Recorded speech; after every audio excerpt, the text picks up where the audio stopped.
Miss Holly T. Hansen, the Gen teacher and president of Family History Expos, is back on today's third Friday Family History Big Blend radio show. Whew, that's a intro, right? Wow. That was pretty good. She's joining us today to talk about family recipes that are passed down from generation to generation. And she is one of our family history experts, and she joins us every third Friday. And it's always cool. We've been doing this over the last few months, and we've had so much fun with her and learned so much. You can see her editorial features in both Big Blend Radio and TV magazine, as well as Parks and Travel magazine. And in Parks and Travel, she talks about roots travel, destinations and museums and parks that you can go to, different communities to connect with your family history. And then in Big Blend Radio and TV magazine, we're either cooking or we're talking about how to do family history, how to trace your family roots. And she's got a cool recipe in the November through January issue of Big Blend Radio and TV magazine, and it's apple cider chicken. It's chicken licking good. I want to try this. Yeah, well, she does Dutch oven cooking. I love this. I love this. You can see her recipes, her articles on blendradioandtv.com, and also, again, for Parks and Travel magazine, go to nationalparktraveling.com. You'll see Holly in our expert department, or just type in Holly, and she'll pop right up. Okay, the most important thing is to go to her website, though, familyhistoryexpos.com. They have all kinds of educational resources to help you trace your family history. You can do it from the comfort at home, all kinds of videos and books and ebooks and programs, and she'll also help you personally. So, Holly, welcome back. How are you? Hey, I am happy and so glad to be online with you guys, alive and connected. It's so great. Live and connected. We're just going to call you Happy Holly from now on. Happy Holly, back on Big Blend Radio. I love this. You know, talking about family traditions in the kitchen, I know when we first connected, is one of the first things we talked about. It's like, you know, there's the recipes that pass down from generation to generation, but I think what's also really special about this is it's family time. It's when different generations get together and communicate. Sometimes it's a good way to put the cell phone down and reconnect with your family members and do something and learn about something that you may not have known about. Yeah, well, our family loves Dutch oven cooking, and every opportunity we get to do it, we do. We've had some opportunity, my sister and I, to do some retreats in the mountains where we Dutch oven cook, and the company that we do this for, they just keep hiring all of our relatives because we all do it so well, and we have fun. It's pretty funny. Fun. We used to kind of do, it is Dutch oven cooking that we used to do in South Africa. Well, actually, we watched everyone do it, and then we ate it because you don't want to be anywhere near a fire. That's a good way to burn everything down. But it was really, they made what was called potjiekos, which is pot cooking, and anything could go in there, and families all had their specific recipes. And it's almost like they were you know how here in this country we have barbecue contests, and over there, it's like you could have a get-together, and they call it a braai, it's a barbecue, and you'll have a braai, and the guys are out there, you know, they're the meat men out there with their barbecue or braai, and the potjiekos, men and women did it, and kids, but you could have 3 or 4 pots going just at one party, one get-together, with one person would be, this is all seafood, one is chicken. It's almost like gumbo, what they would make. Yes. You know? Like a stew. Like a big stew. Yeah. But the dessert table, that was the big deal. Oh, yeah. And the dessert table was just laden. Yeah. Now I'm hungry. I'm just thinking back to all the South African goodies. Do you make dessert in the Dutch oven? I want to call it a potjie now. Do you do desserts in the Dutch oven? Oh, yes, all the time. We make apple dumplings. We make cobblers, and you can bake anything in a Dutch oven that you can bake in a regular oven. So anything you want. Fun. Puddings, you bet. Wow. So this is something your family's been doing for generations. You go out, so you're out camping, and this sounds actually like an easier way to eat food and to make food when you're out camping and hiking in the wilderness. Well, it's more delicious than roasting a hot dog. It really. Really? Yeah. I Nothing mean, against so hot you can dogs. do Dutch oven potatoes for breakfast with peppers and onions and put a little bacon in the bottom. And oh my goodness, it's so delicious. And nice. It's really good. Nice. So your recipe is apple cider chicken. And so I never thought about apple cider being used. Me either. This is interesting. Does that tenderize the chicken? I'm sure it tenderizes it, but really it's the flavor we're going after. It's the flavor. It adds a little sweetness. Oh, so it's going to be like sweet sour. And it steams the vegetables, so that flavor goes into all the vegetables, and it's just really delicious. Everyone, and you don't boil it. You just put enough in there. It doesn't cover all the vegetables. It's maybe halfway. If you've got your Dutch oven full, maybe halfway up, and it just steams everything. And the way we cook the chicken, we dredge it in flour and fry it. Just brown it and then we layer it, and then it thickens. So it's that flour that's cooked onto the chicken pieces thickens the juice, the apple cider, and so it's more like what you would think as a stew, but it's clear. It's beautiful. It's delicious. I like to warm it up for breakfast. Hey, why not? Why not? When you talk about actually doing Dutch oven cooking, it's interesting that. So you said your dad would dig the pit, and so that was so everybody seemed to have their duty, their job, in doing the Dutch oven cooking. Yeah.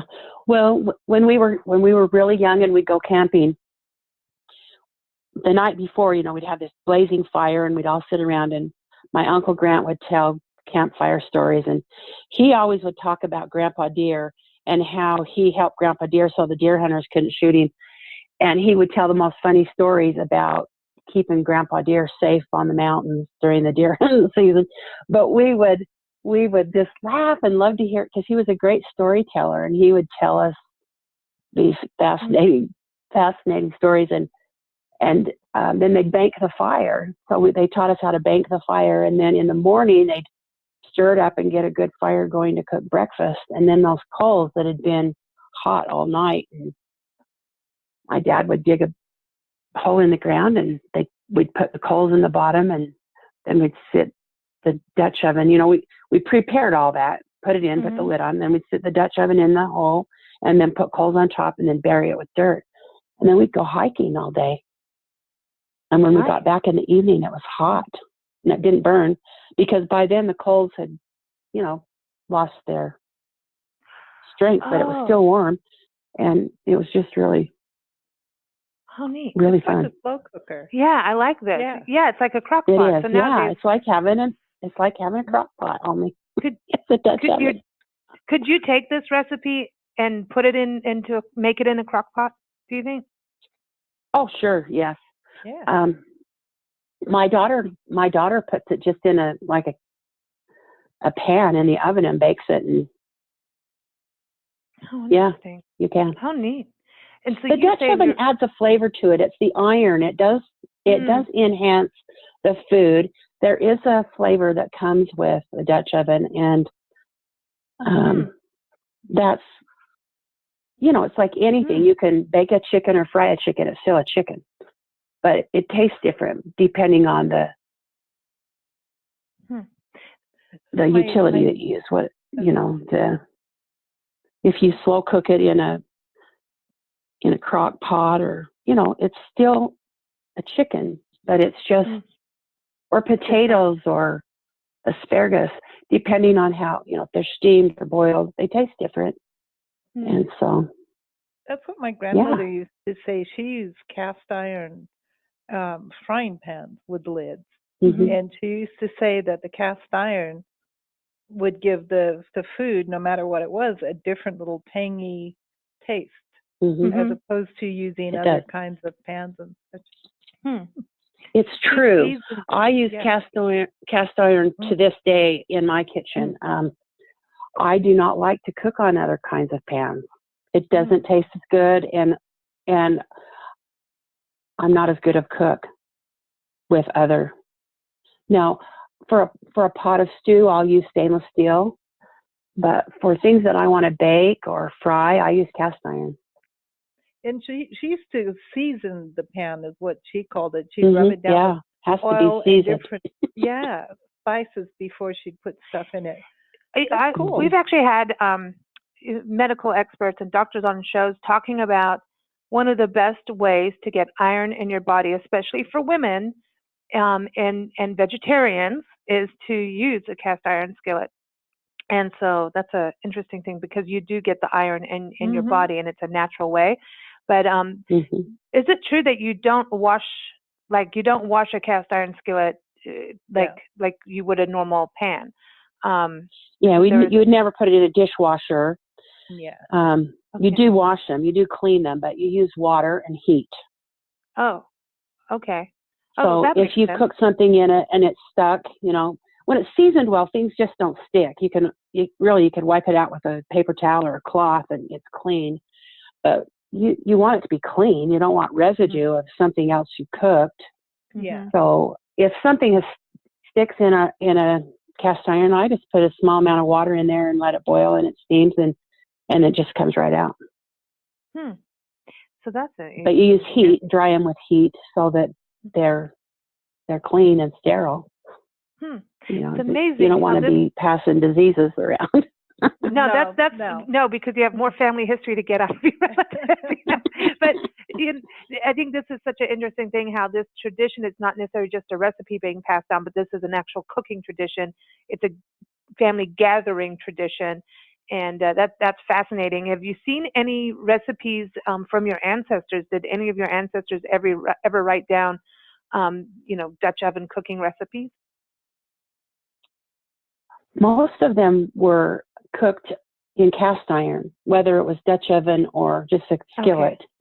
Most all of that's what you had to use when you cooked on a wood burning stove. And so all of the old recipes that we have, that's how they had to be. Now the recipes will say cook in moderate oven, cook in quick oven, cook in slow oven. What does that mean? What is a moderate oven? What is a quick oven? What is a slow oven? And you have to figure that out. The ingredients will say this, add butter the size of a robin egg, add butter the size of a chicken egg. Because they're funny recipes. Ostrich egg. And so, some of the things that they tell you to do, you have to think, now, what does that mean?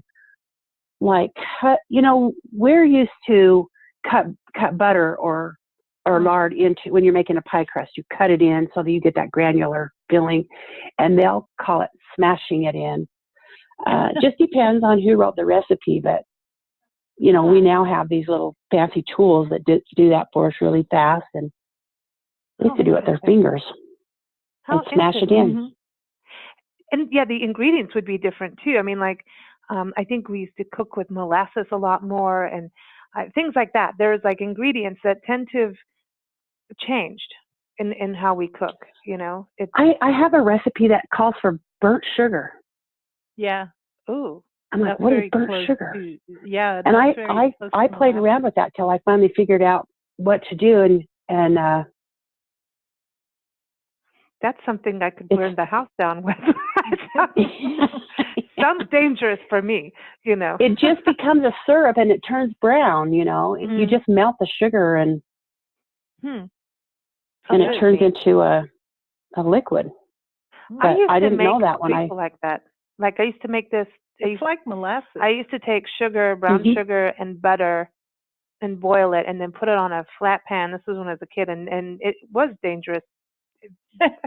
And it would turn into this candy rock stuff. And no wonder the dentist loves me. But that's like a brittle. Yeah. That's what you're talking about. Yeah, I used to make a brittle, and it was good. I used to take it to school and go, look at my brittle. It's mine. All mine. Okay, it's good. Okay. Well, no, but I love this. I love this. When you go back and do these old recipes, you start to realize how we made things, because there wasn't as many ingredients as we have now. And how they managed to create things and be creative, because you didn't want to eat the same thing every day. The sign of a good cook is someone who can take very few basic things and make a delicious doesn't have to have our world today is like, the more things that you can have on it, the better. It's like a death by chocolate is chocolate cake with chocolate chips, with chocolate frosting, with chocolate drizzle, with chocolate. My teeth are bending. They're bending when you're saying that. You go to a fast food and you have a hamburger with bacon and cheese and ham and I don't know. It's just pineapple. Got all this stuff on it, and what I've discovered is I've been collecting these ancient recipes and practicing till I learn how to make them. It's a real fun thing I enjoy doing. Is when did we give up amazing, delicious? We're quick and easy. We did it. In America, we did it. Yeah. And we're always most people won't put the time into preparing a meal, but how long has it been since you've been to an 8 or 9 course dinner? I can't. Oh, I don't even. I remember. No, I remember one, and it's something you learn as a travel writer, and you learn to really watch how much you ingest or how much you have, because otherwise you will balloon out. It happens. And at the same time, you're having all these different things. So I remember the last time, and I actually did not do well that night. My body can't handle it. All these different ingredients. You should eat smaller portions when you're having an 8 or a 9 course meal. It's not everything on your plate at once. It's a new plate for everything that you have. But relax, have a conversation, and they are small portions. And then you have a glass of wine. And on to the next, if you balance it or out, apple you have cider. a little bit of, apple cider, whatever, water, tea. That's the other thing. Do we have tea or coffee at the end of meals, or do we? We used to sit and have like cheese platters and things like that at the end of. Maybe I'm just going back to England. Like we used to do that. So do you want me to tell you what I learned this week? Yes, I know. Something I didn't know before. What? Yes, and I had this book, this 1902 book that my daughter gave me, and how to color frosting with fruit. Oh, I never would have thought of it. This is in 1902. Well, this is a big deal. There's a list in this book. There's a list in this book that says, what fruits to use for certain colors, and it adds the flavor to them too. Wow. I'm going to try it. I haven't done that one yet, but I'm going to try it. That is so cool, because now, interesting. I mean, we look at all the food coloring and how it's really not good for you, and it's chemicals, and that's the thing. When we go away from some of these original organic ways of doing things, now we're putting chemicals in our body, which isn't good. Yeah, and that's exactly. When did we give up delicious, wonderful? Real quick. Why did we do that? I just don't want to do it anymore. Well, but the thing is, when we started the idea that if you're in California, you could have something from New York, and you didn't have to go there, so they had to ship it. And so the shipping, they had to have some kind of preservative, and that's when we got. It's the railroads that did it. Yeah, blame the railroads, not the people buying the things. Well, yeah. I mean, the railroads are what brought things over. And it just went crazy from there. The idea of convenience, and then both people in the family, husband and wife, had to work in order to afford the convenience. So it's really inconvenient. I just have to say. But now, I don't know. To me, there's more to life than always being a slave to the kitchen. When you make a cake from a recipe in the 1880s, and you make a cake mix, and set them side by side, I promise you will never want the cake mix cake ever. No, and you will ask yourself, why did we trade delicious for this? Paper, ground up soda. I don't know. Yeah, I know. I'm not trying to be rude or anything, but it's so different. Half of the spices, you need to really watch your spices. Over all the interviews we've done over the years, half of the chefs are saying, like, Chef Ivan Flowers and Ruth Milstein, they're always talking about you watch what your spices are, because some of them, they're crushed up with sawdust. There's all kinds of weird stuff in it, and you need to have things fresh. Chef Ivan's always saying, if you want a pickle, make your own pickle. don't buy what's in the store, and it takes 5 seconds to make your own pickles. It's so quick and easy, and you don't have all the sodium and preservatives. So we really... that's why you've got such a good radio program going on, because you're helping us, everybody out there, to find out how wonderful nature is. Well, thank you. And that there's really an idea that's a good one that man hasn't necessarily improved upon. I mean, there are a lot of things that man has created. I wouldn't want to go without my car. You know, I like that. But there's some things that we've done that aren't necessarily good for us. No, I agree. But I love this, you know, the family, going back to the roots of what a family has done, and also tells you about what their lifestyle was. You know, how are they living?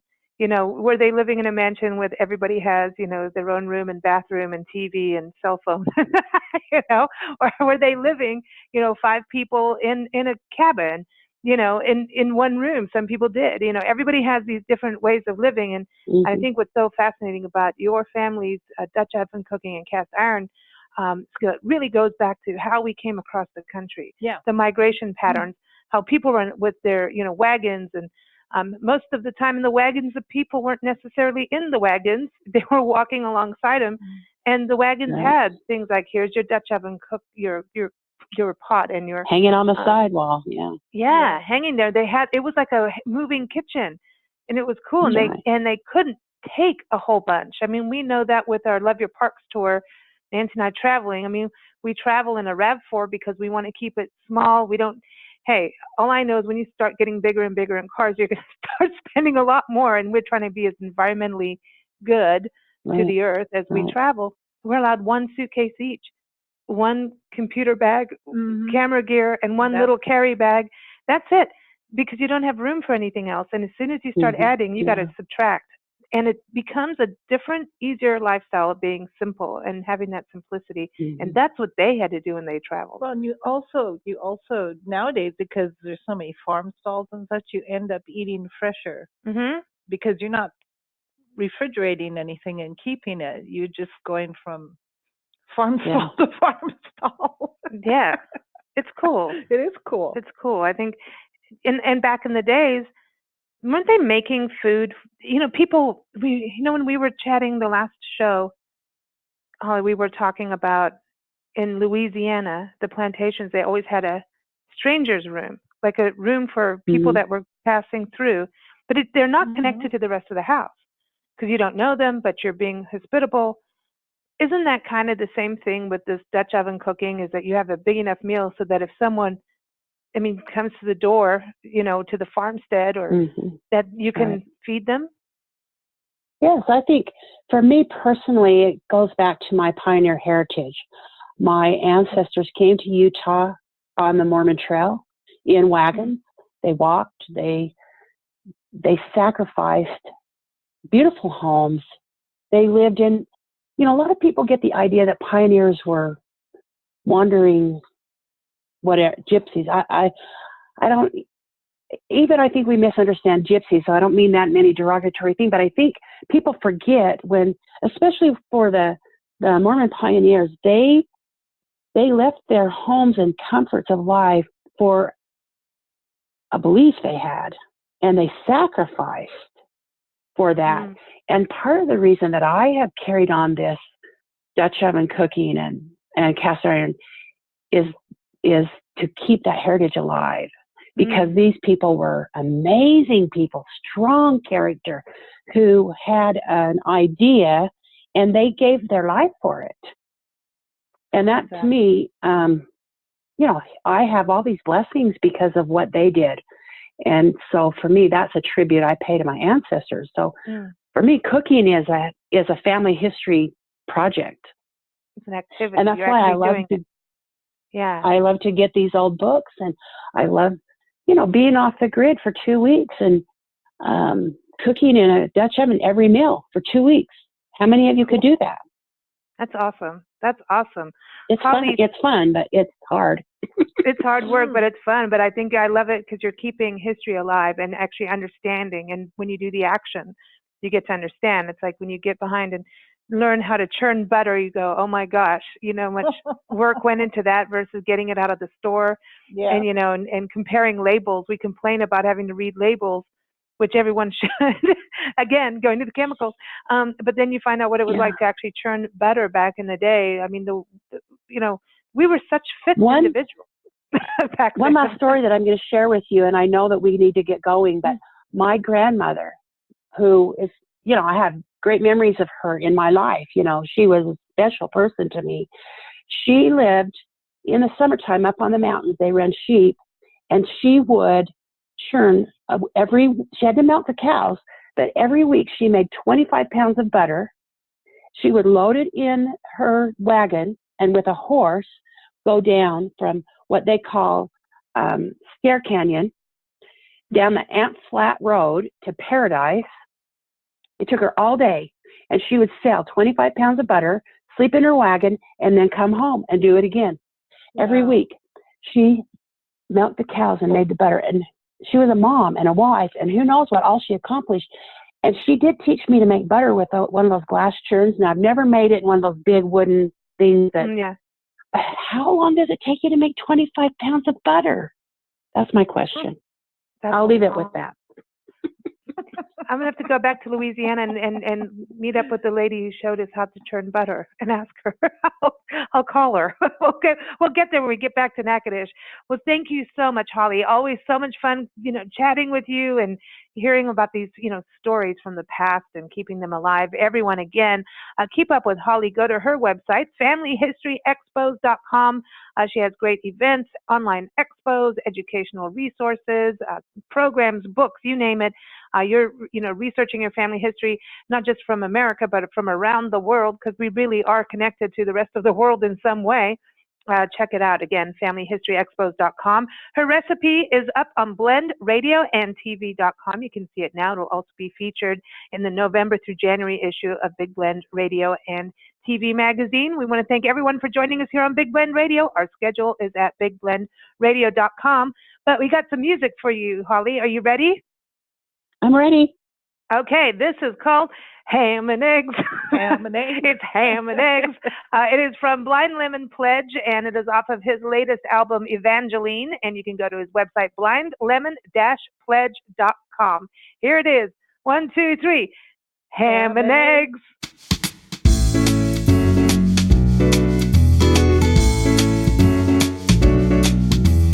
I found $1 in an old peacoat I wore for a long, long time. I couldn't have come at a better moment, 'cause I was down to one thin dime. I marched my $1 and that dime down to Big Bill's Diner, 'cause when you tie your feet back on, there ain't no diner finer. Oh, Big Bill was waiting for me, standing by the kitchen door. He takes my coat and my pork pie hat and says, I know what you're here for. Ham and eggs and a flapjack stack.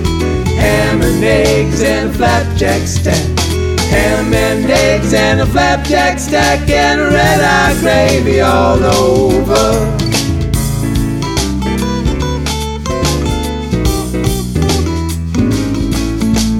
If I was a pharaoh with 500,000 slaves, I'd abdicate my crown and throne for a plate of Big Bill's eggs. Ham and eggs and a flapjack stack. Ham and eggs and a flapjack stack. Ham and eggs and a flapjack stack, and red-eye gravy all over.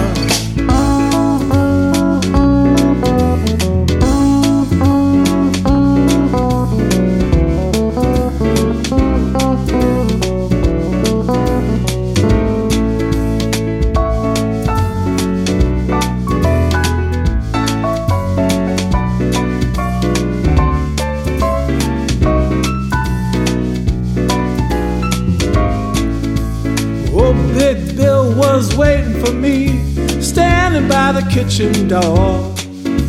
He took my coat and my pork pie hat and says, I know what you're here for. ham and eggs and a flapjack stack. Ham and eggs and a flapjack stack. Ham and eggs and a flapjack stack and red-eye gravy all over. If I was elected Pope, I'd wear them satin slippers. Just one stack of Bill's flapjacks and I'd win one for the Gipper. Ham and eggs and a flapjack stack. Ham and eggs and a flapjack stack. Ham and eggs and a flapjack stack and red-eye gravy all over. Ham and eggs and a flapjack stack and